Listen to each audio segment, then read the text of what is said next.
Olá, meus queridos artistas, vamos dar continuidade à nossa viagem pelo mundo das artes. A gente está vendo muita produção artística, muita característica, né? A gente percebe as peculiaridades de cada uma dessas produções e a gente vai dar continuidade, ok?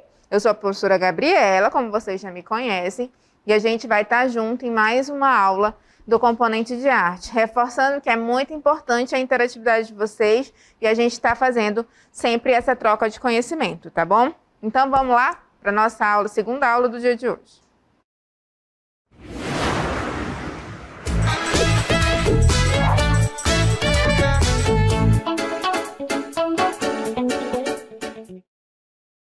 Essa é a nossa aula 4. Nosso objeto de conhecimento é a apreciação do patrimônio artístico amazônico e global na perspectiva crítica e histórica.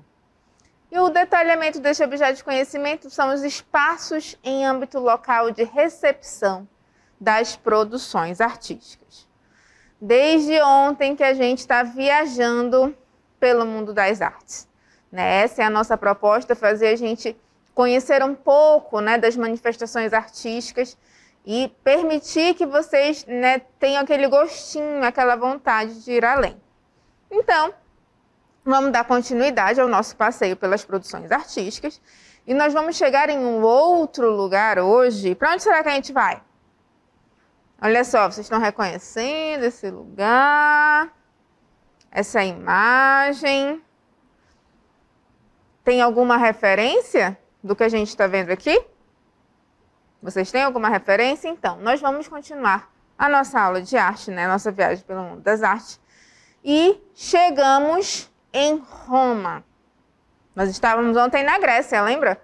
E hoje, agora, nós chegamos em Roma. Nós vamos conversar agora sobre a arte romana.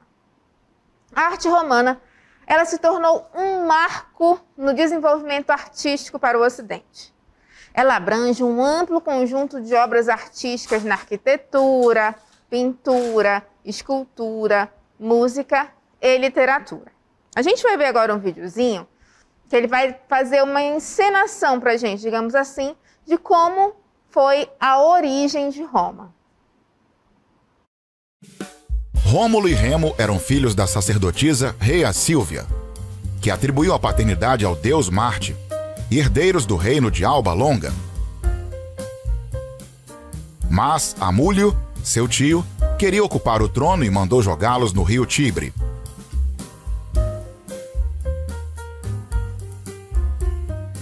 Encontrados por uma loba que os amamentou, os irmãos foram criados pelo pastor Fústolo e sua mulher Laurentia.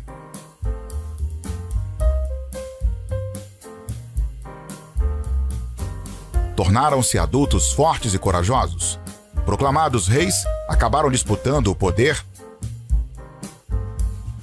E durante um conflito entre os partidários de um e outro, Remo foi morto. Outra versão para a morte de Remo. Rômulo havia demarcado suas terras, mas Remo, para zombar dele, não respeitou os limites. Rômulo, cheio de ódio, matou-o, dizendo que mataria quem mais agisse como irmão. Assim, Rômulo tornou-se o único chefe e a nova cidade foi chamada de Roma.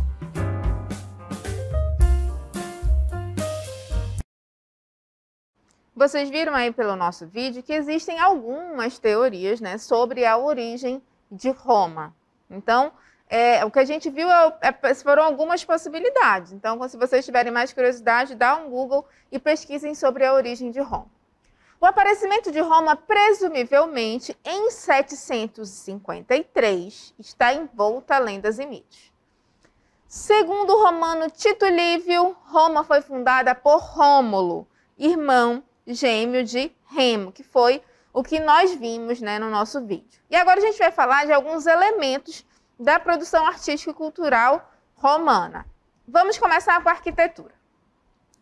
Os romanos, eles desenvolveram uma forma de construção em que as colunas passaram a ser apenas decorativas.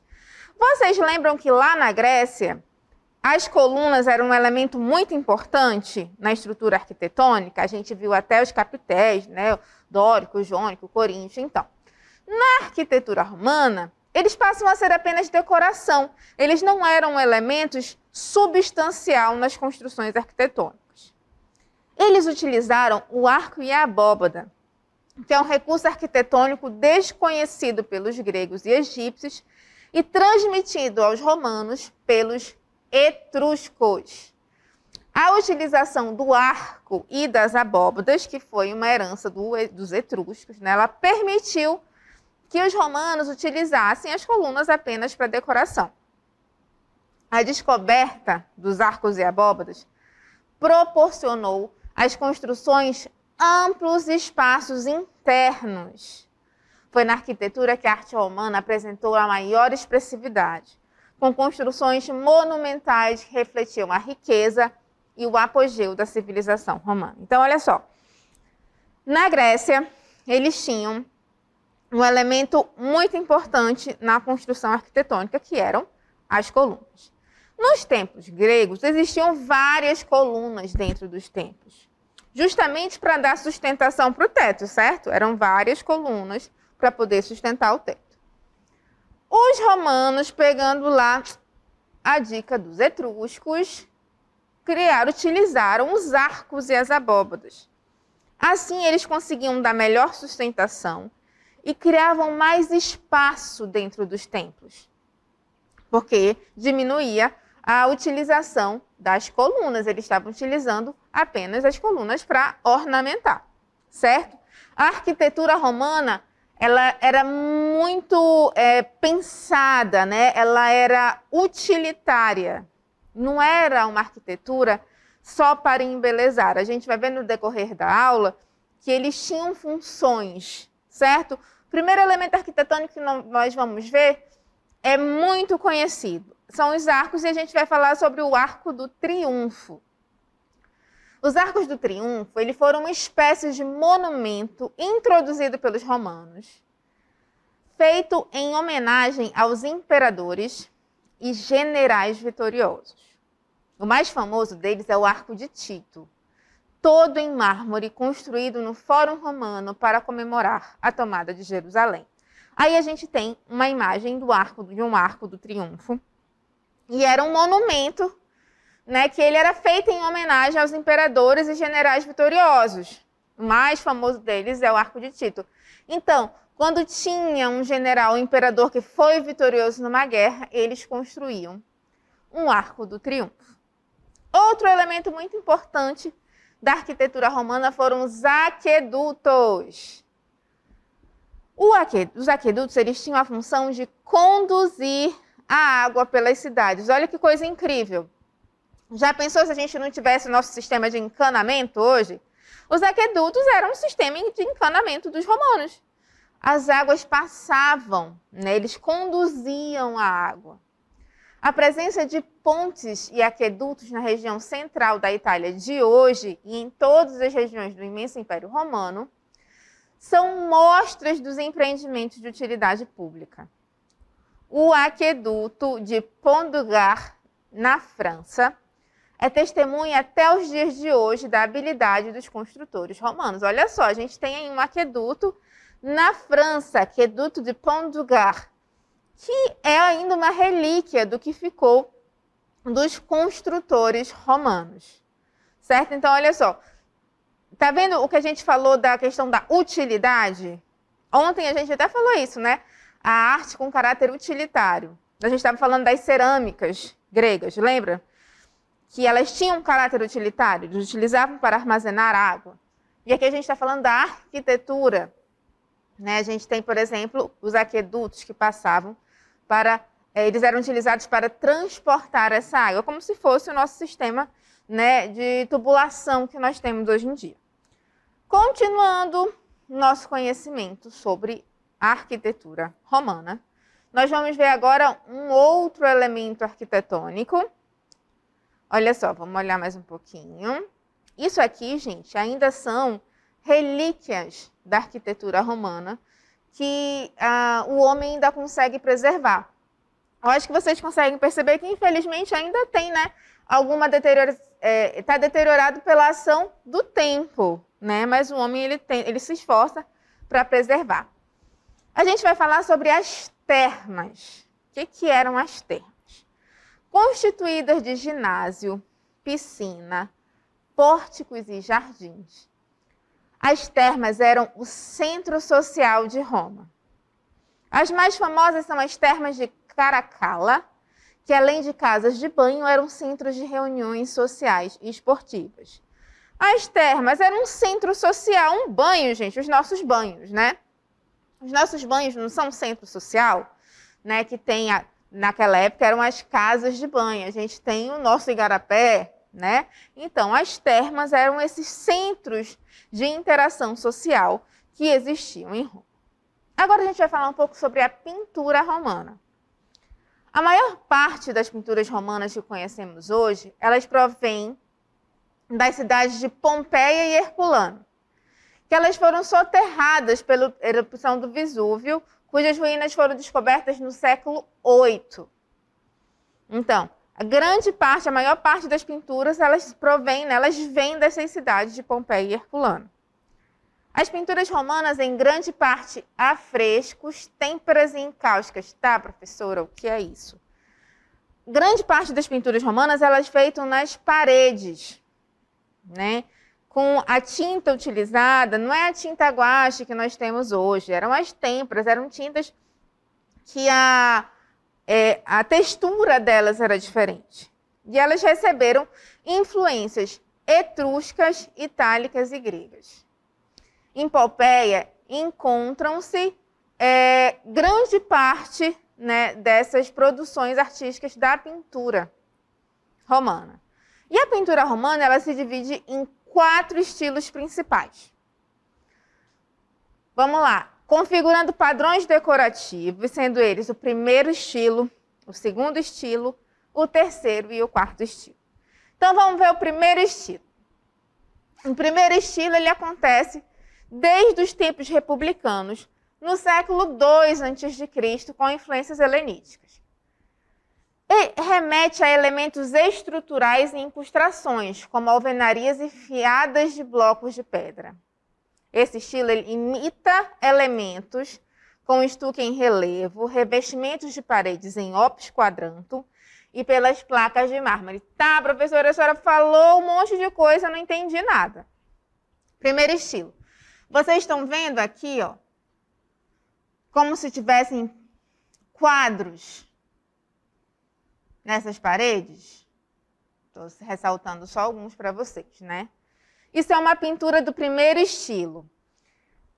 Isso são pinturas, gente, não são esculturas, né? Ele não esculpiu na parede, isso foi pintado, né?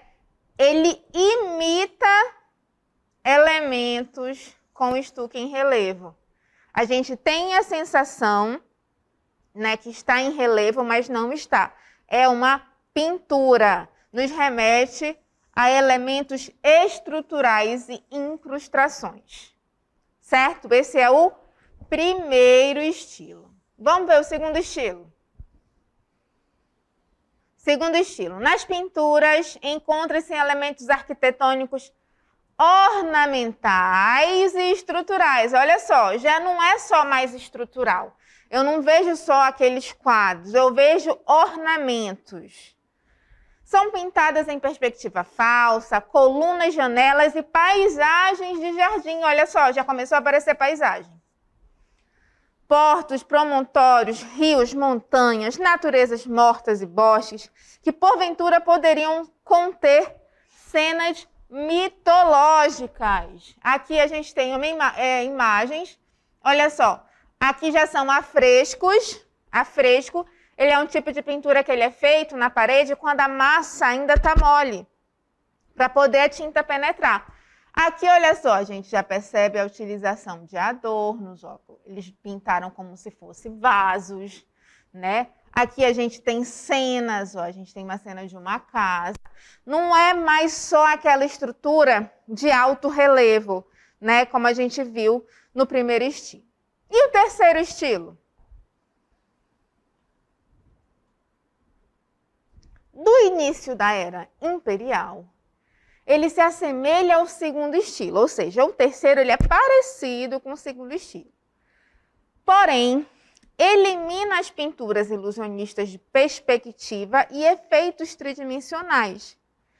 Ele apresenta, olha só, estruturas planas, chapadas, monocromáticas, podendo se assemelhar a tapeçarias e planejamentos. No centro encontram-se cenas pintadas com pequenos quadros com cenas mitológicas e teatrais. Aqui nós temos uma pintura do terceiro estilo. Vocês estão vendo aqui, ó? A gente não tem aqui tridimensionalidade. Eu não tenho a sensação, né, que está saindo essa pintura. Não. Ela é plana, ela é chapada, ela é como se fosse um quadro, uma tapeçaria, um tapete que estenderam na parede. E essas cenas que estão aqui, a gente tem a representação, pode ser cena mitológica, né, cenas teatrais, tem uma representação de uma cena. E o quarto estilo? Vamos ver o quarto estilo? O quarto estilo é o mais extravagante, né, e rico dentre todos, agregando elementos dos demais estilos anteriores, porém mais decorativos. Encontrando-se os marmorizados do primeiro estilo, olha só, tentando imitar, né, o marmorizado do primeiro estilo, as arquiteturas trompe-l'œil do segundo estilo e os quadros e ornamentação do terceiro estilo. Então, o quarto estilo vem e junta tudo, né, numa perspectiva só. A gente tem a questão como se fosse um quadro, mas a gente já percebe aqui como se ele tivesse em relevo. A gente tem a representação de cenas mitológicas, né? O marmorizado, ele dá... Isso aqui, gente, é pintura, ó. Isso tudo é pintura. É como se fosse uma parede e tudo que vocês estão vendo aí está pintado. Só que a técnica de pintura do quarto estilo, ela trazia para a gente essa sensação de alto relevo, de quadro, né, de ornamentação, como tudo em uma única obra. Só reforçando que a pintura, tanto primeiro, segundo, terceiro ou quarto estilo, ela era basicamente feita nas paredes, né? A gente não tem, por exemplo, muitos quadros com a pintura romana. E a escultura romana? Vamos dar uma olhada? Os romanos eram grandes admiradores da arte grega, mas, por temperamento, eram muito diferentes dos gregos. Por serem realistas e práticos, suas esculturas são uma representação fiel das pessoas e não a de um ideal de beleza humana, como faziam os gregos. A gente trouxe aqui para a nossa sala uma escultura de Augusto Prima Porta, uma escultura romana, para a gente tentar perceber a diferença da escultura grega para a escultura romana. Vocês lembram da escultura grega, que a gente viu ontem, né? Aqueles corpos bem trabalhados, né? Aquele ideal de beleza. Já os romanos, eles eram mais realistas. Eles tentavam trazer a pessoa exatamente como ela era. Vamos ver a nossa escultura de Augusto Prima Porta. Olá, Augusto, prazer, eu sou Gabriela. Então, Augusto está aqui com a gente. E a gente percebe, a gente tem as pregas, lembra que a gente viu ontem a questão das pregas do tecido dos gregos? Aqui também tem, né? Só que aqui os romanos já têm uma preocupação com as feições, com um corpo mais próximo à realidade, né, daquela pessoa que estava sendo representada. É muito comum a gente confundir um pouco Grécia e Roma na questão da escultura, né? Lembrando que na Grécia eles primavam sempre pela beleza, certo? Em Roma eles já tentavam ser mais realistas. Então, nós vimos até agora a arte romana. A gente vai ver agora um segundo momento da história da arte que se chama arte cristã primitiva.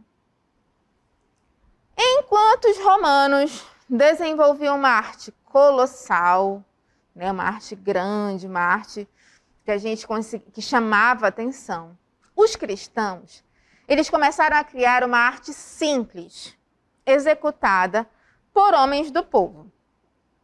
É importante notar que essa arte cristã primitiva ela não era executada por grandes artistas, mas por homens do povo, convertidos à nova religião. Daí, sua forma rude, às vezes grosseira, mas, sobretudo, muito simples. A arte cristã primitiva, também conhecida como arte primitiva cristã, é uma arte simples, porque ela era feita por pessoas do povo. Não eram artistas renomados, cheios de técnicas, que faziam essas pinturas. Não, eram homens do povo. Inicialmente, essas pinturas, elas limitavam-se a representações dos símbolos cristãos. A gente tem aí até uma imagem, né, de um símbolo cristão. Essa arte ela representava a cruz, que é o símbolo do sacrifício de Cristo. Ela representava também a palma, que é o símbolo do martírio. A âncora, que é o símbolo da salvação. O peixe, que é o símbolo preferido dos artistas cristãos, pois a palavra peixe, em grego, iktis, coincidiam com a letra inicial de cada uma das palavras da expressão Jesus, Kratos, Teu e Soter, que significa Jesus Cristo, Filho de Deus, Salvador.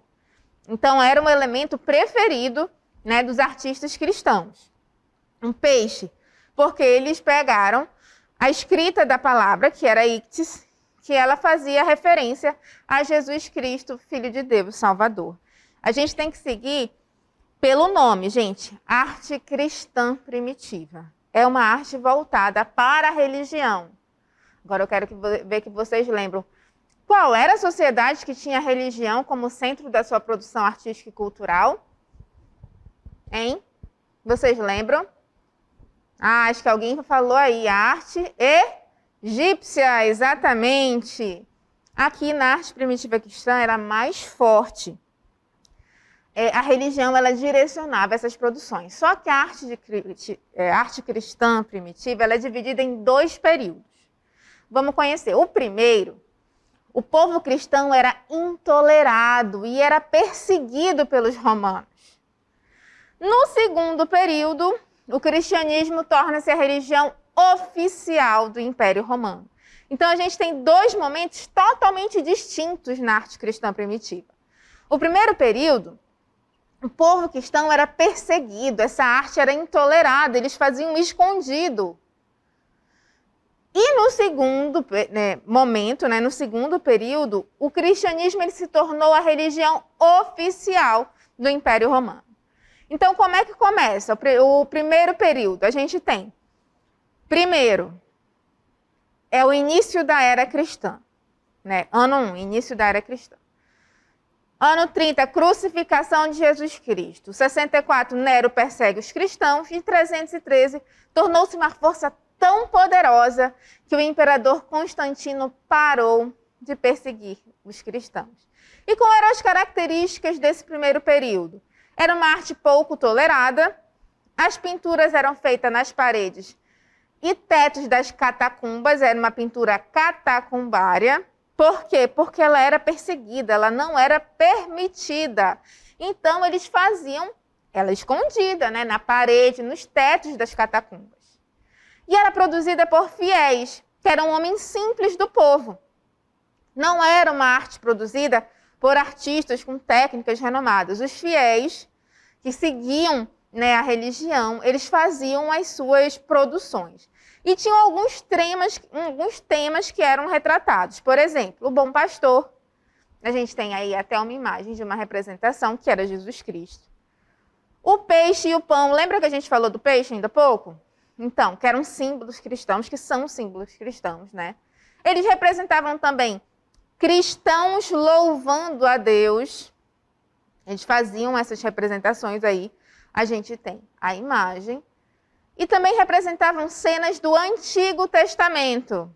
Mais uma vez, a gente tem aí a imagem. Eles faziam essas representações nas suas pinturas. Aí chegou o belo momento que o cristianismo passou a ser a religião oficial. Então, nós iniciamos o segundo período da arte primitiva cristã. Em 391, o imperador Teodósio declarou o cristianismo como religião oficial do Império Romano. Roma foi dividida em dois impérios, do Ocidente e do Oriente. Em 476, foi a queda do Império Romano. É uma linha do tempo breve de como foi, né, esse período, o segundo período da arte primitiva cristã. E quais eram as principais características do segundo período? O cristianismo, ele passa a ser a religião oficial do Império Romano. Então, são construídos mausoléus e templos decorados com mosaicos em pinturas. Os temas retratados já começam a ser histórias do Antigo e do Novo Testamento. E olha só, pinturas são produzidas por artistas habilidosos. Como o cristianismo passou, né, a ser a religião oficial, deixou a ser aquela religião intolerada, perseguida, proibida, para ser a religião oficial. Aí, os artistas renomados começaram a fazer as suas produções. Então, a gente percebe nesse segundo período da arte primitiva cristã uma arte totalmente diferente do primeiro período. Porque no primeiro período nós tínhamos a produção artística dos fiéis, né? Daquelas pessoas comuns, do povo, que faziam as suas pinturas nas catacumbas. No segundo período, que se tornou legal, digamos assim, os cristãos pararam de ser perseguidos, então a produção artística ela foi se aperfeiçoando, né? A gente começa a ver mosaicos, pinturas em igrejas. Não é só mais cena do Antigo Testamento, já começam a aparecer cenas do Novo Testamento também. Mas lembrando que são produções artísticas voltadas para o caráter religioso, certo? Então, nessa segunda aula de hoje, nós vimos dois momentos da história da arte. Nós vimos a arte romana e nós vimos a arte primitiva cristã, né? A gente viu algumas características, a gente viu como essa arte se apresentava, né? Como a gente pode perceber, de repente, olha uma arte primitiva cristã, olha uma arte romana e tentar identificar o que é olhar uma obra e falar, não, aqui tem um peixe, tem uma cruz, a gente percebe que ela não foi pintada com muita técnica, isso aqui é uma obra da arte primitiva cristã. A nossa intenção é que a gente consiga, né, visualizar uma obra, fazer a leitura da imagem, que a gente fala, compreender a imagem e identificar o período.